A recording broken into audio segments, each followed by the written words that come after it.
Hi friends, നമ്മുടെ channel പുതിയ വീഡിയോക്ക് എല്ലാവർക്കും സ്വാഗതം. അപ്പോൾ ഇന്നതാ ബർത്ത്ഡേ വ്ളോഗാണ് കേട്ടോ. അപ്പോൾ മോളുടെ ബർത്ത്ഡേ ആണെന്ന്. അപ്പോൾ അതുമായിട്ടൊരു ചെറിയൊരു വീഡിയോ കേട്ടോ. അപ്പോൾ ഞാൻ ഫുള്ളായിട്ടൊന്നും ഇതിൽ ഉൾക്കൊള്ളിച്ചില്ല കേട്ടോ, പ്രധാനപ്പെട്ടത് മാത്രമേ ഉള്ളൂ. അങ്ങനെ ഞങ്ങൾ രാവിലെ ശിവൻ്റെ അമ്പലത്തിൽ വന്നിട്ട് വഴിപാടുകളൊക്കെ വെച്ചിട്ട് അങ്ങനെ തൊഴുത് പുറത്തിറങ്ങിയിട്ടുണ്ട് കേട്ടോ. അപ്പോൾ അവിടെ വീഡിയോ ഒന്നും എടുക്കാൻ പറ്റിയില്ല. അപ്പോൾ ചെറിയൊരു മോളുടെ അവിടെ തൊഴുത് നിൽക്കണ ഫോട്ടോ എടുത്തിട്ടുണ്ട് കേട്ടോ. അങ്ങനെ വീട്ടിൽ വന്ന ശേഷം ഇപ്പോൾ ഒന്ന് സ്കൂളൊക്കെ ഇട്ടിട്ട് അപ്പോൾ വേഗം ഭക്ഷണമൊക്കെ കഴിച്ചിട്ട് സ്കൂളിലേക്ക് പോകണം. അങ്ങനെ സദ്യയൊക്കെ ഉണ്ടാക്കിയെടുത്ത ശേഷം അവർക്ക് കഴിക്കാനൊക്കെ കൊടുത്തിട്ട് അവർ സ്കൂളിൽ പറഞ്ഞു വെച്ചിട്ടോ. അങ്ങനെ വൈകിട്ട് സ്കൂളിൽ നിന്ന് തുള്ളിച്ചാടിയിട്ട് വരുന്നത്. കാരണം എന്താണെന്ന് വെച്ചാൽ ഇന്ന് സ്കോളർഷിപ്പ് കിട്ടിയിട്ടുണ്ടായിട്ട് അതിൻ്റെ ക്യാഷ് അവാർഡും പിറന്നാൾ ദിവസമായിട്ട് അവൾക്ക് കിട്ടിയിട്ടുണ്ടായിരുന്നു. പിന്നെ അതുപോലെ തന്നെ അവൾക്ക് കൂട്ടുകാരികൾ കൊടുത്ത ഗിഫ്റ്റുകളാണ് ഇതൊക്കെ. മിഠായികൾ, അതുപോലെ തന്നെ ലിപ്സ്റ്റിക്ക്, റിബൺസ്, അതുപോലെ കമ്മൽ, പെൻസിൽ, അതൊക്കെ കൊടുത്തിട്ടുണ്ടായിരുന്നു കേട്ടോ. അപ്പോൾ അതിൻ്റെയൊക്കെ ഒരു സന്തോഷത്തിലാണ്. എല്ലാം അവളുടെ പിറന്നാളായിട്ട് തന്നെ അവൾക്ക് ക്യാഷ് അവാർഡൊക്കെ കിട്ടിയിട്ടുണ്ടോ.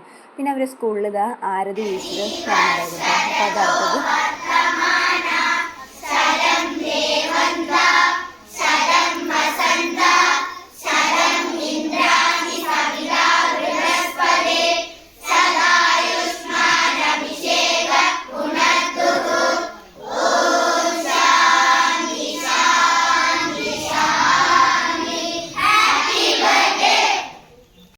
അപ്പോൾ അവർ സ്കൂളിൽ എല്ലാ കുട്ടികളുടെ പിറന്നാളിനും ഇങ്ങനെ ആരതി ഉഴിയലുണ്ട് കേട്ടോ. അപ്പോൾ ടീച്ചർമാരങ്ങനെ ആരതിയൊക്കെ ഒഴിഞ്ഞു. അപ്പോൾ അങ്ങനെ വീട്ടിലൊക്കെ എത്തി വൈകുന്നേരം 6:30 ആയപ്പോഴാണ് കേക്ക് മുറിക്കണത്. അപ്പോൾ രാവിലെ തന്നെ വേണ്ടെന്ന് വിചാരിച്ചിട്ട് വൈകിട്ട് വന്നിട്ട് മതി എന്ന് വിചാരിച്ചു. അപ്പോൾ അങ്ങനെ കേക്കൊക്കെ മുറിച്ചു കേട്ടോ. അപ്പോൾ രണ്ടാം കൂടി കണ്ണനും ബാറും കൂടിയൊക്കെ മുറിച്ചിട്ട് തമ്മിലൊക്കെ അങ്ങോട്ട് തേക്കും ഇതൊക്കെ കണ്ടിട്ട് മുഖത്ത് കൂടെ. അപ്പോൾ അതൊക്കെ ഇങ്ങനെ നടന്നുകൊണ്ടിരിക്കും കേട്ടോ. ഞാനും അമ്മയും അച്ഛനൊക്കെ അവർക്ക് കേക്ക് വാങ്ങിക്കൊടുത്തു.